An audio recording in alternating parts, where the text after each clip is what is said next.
शुरू में एक बात जहन में डाल लो, चाहे 2x की स्पीड पे वीडियो देख करके सामने वाले की खत्म करनी पड़े, लेकिन एक बार सिलेबस खत्म करना है तो करना है, ये ध्यान रखो। मैथ्स में जो चैप्टर नहीं आता उसको पढ़ो, रीजनिंग में जो चैप्टर नहीं आता है वो पढ़ो, जीएस में जो चैप्टर नहीं आता है पढ़ो, लेकिन पढ़ना जरूरी है।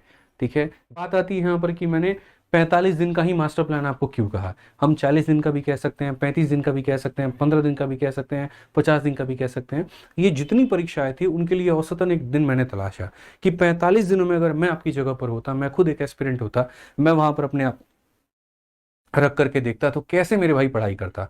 तो इसको मैंने 2 भागों में बांटा है। शुरू के 30 दिन में मेरी रणनीति क्या होती और अंतिम के 15 दिनों में मेरी रणनीति क्या होती। तो शुरू के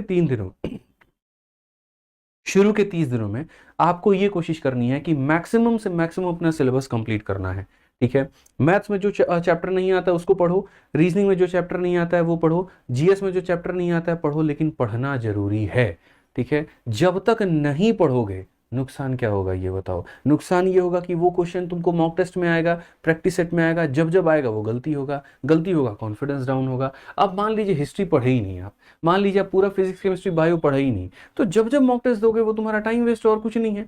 तो मॉक टेस्ट दिलवाएंगे तुमसे और एकदम दिलवाएंगे, लेकिन अभी पहले सिलेबस कंप्लीट करना है, ये बात ध्यान रखना। शुरू के 30 दिनों में अभी रेगुलर मॉक टेस्ट मत लगाना, शुरू के 30 दिनों में अभी सिर्फ और सिर्फ साप्ताहिक फुल मॉक टेस्ट देना है बस। ठीक है, आधे अधूरे हालात में जख्मी होने का कोई फायदा मेरे भाई नहीं है, इस बात को ध्यान रखिए।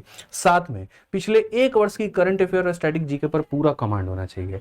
ठीक है, मैं ऐसा क्यों कह रहा हूं, देखिए रेलवे में साइंस का बहुत बड़ा योगदान होता है, स्टैटिक पार्ट का बहुत बड़ा योगदान होता है, और मैंने खुद देखा है ग्रुप डी के सेट हो गए, ये सब हो गए, एक का क्वेश्चन पूरा पूरा छप करके दूसरे पेपर में आ रहा होता है। इसलिए अगर पिछले 1 साल का अगर आप रिवाइज करके जाते हो, चाहे स्टैटिक है या वो करंट अफेयर है, तो वो पकड़ बहुत बना देगा आपकी। ठीक है, आपके ऊपर में मेरे भाई कॉन्फिडेंस बहुत ला देगा।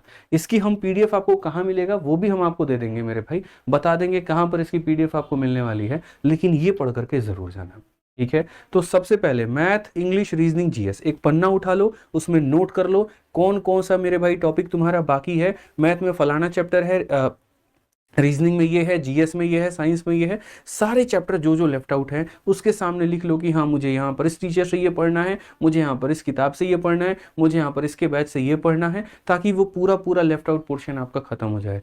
फिर देखो मॉक देने का मजा कितना आएगा। आपका मन बार बार स्विच करेगा कि यार मॉक दे, सिलेबस कंप्लीट करे, या सिलेबस कंप्लीट करे तो मॉक दे मेरे भाई। लेकिन शुरू में एक बात जहन में डाल लो, चाहे 2x की स्पीड पे वीडियो देख करके सामने वाले की खत्म करनी पड़े, लेकिन एक बार सिलेबस खत्म करना है तो करना है, ये ध्यान रखो। और अंतिम के 15 दिन में भाई साहब यहां पढ़ाई लिखाई बंद करके थोड़ा सा 80% से ज्यादा फोकस मेरे भाई प्रैक्टिस के ऊपर में करना है। जितने किताब रगड़ सकते हो उतने मेरे भाई करो, जितना मेरे भाई क्वेश्चंस लगा सकते हो उतना लगाओ, जितने मॉक टेस्ट दे सकते हो उतने दो। कई ऐसे टेलीग्राम ग्रुप हैं जो फ्री में क्विज करवाते हैं, किसी में जीएस का क्विज चल रहा है, कहीं रेलवे में रीजनिंग का क्विज चल रहा है, कहीं में साइंस का क्विज चल रहा है, ज्वाइन कर लो उनको, और उसके बाद में लगो वहां पर सेक्शनल टेस्ट देने हैं। ठीक है, अलग अलग एप्लीकेशन होते हैं, यहाँ पर आप लोग टेस्ट परचेस किए हुए होते हैं, वहां पर मेरे भाई अब टेस्ट देना शुरू कर दीजिए। ठीक है, जो चैप्टर आपका वीक है, जैसे मान लीजिए रीजनिंग में किसी का सिलोगिज्म वीक है, कोई मेरे भाई प्रीवियस ईयर की किताब उठाई रीजनिंग की आपने और वहां से सिलोगिज्म आपने लगाना शुरू कर दिया, तो अपने कमजोर टॉपिक के ऊपर में काम करना है आपको। और एक चीज फिक्स कर लेना है, खाना खाना भूल जाना, लेकिन रोज का रोज एक मॉक टेस्ट जरूर देना मेरे भाई। जीवन में कुछ भी भूल जाओ फर्क नहीं पड़ता, लेकिन एक मॉक टेस्ट देना, इस बात का ध्यान रखना। ये अंतिम के 15 दिनों की है, इसकी फोटो भी चाहो तो लेकर के रख लो यहाँ। हम खुद आपके पास में हैं, आपके साथ में हैं, आपके बगल में हैं। ठीक है, आपके कंधे पे अपना हाथ रखे हुए हैं, बस आप पढ़िए।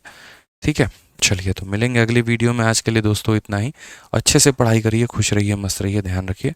Love you all, take care, bye.